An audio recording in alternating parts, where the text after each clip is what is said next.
Hello বন্ধুরা, আবার চলে এসেছি। এতক্ষণ ধরে বক বক করলাম, তবুও গল্পের স্বাদ মেটে না। কথায় বলে না, যাকে কালকে মানে এক ফ্রেন্ড অনুষ্ঠানেই বলছিল, যার সাথে যখন ভালো লাগবে না তার গল্প শেষই হবে না। তা সত্যি তোমাদেরকে আমি এত ভালো লেগেছে, এত বন্ধু হিসেবে তোমাদেরকে এত ভালোবেসে ফেলেছি যে তোমাদের সাথে গল্প আমার শেষই করতে ইচ্ছে করে না। মানে সব সময় বসে বসে গল্প করি, কিন্তু তাই বলে তো চলে না। রান্না বান্না সংসার তো আছে, বলো, তাদেরকে একটু গুছিয়ে না দিলে তারা কী খাবে বলো। সেই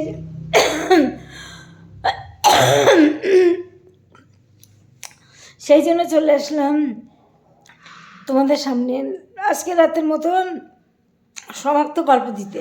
গুড নাইট। হ্যাঁ বন্ধুরা, সবাইকে শুভরাত্রি, গুড নাইট কথা বলে আজকের আমি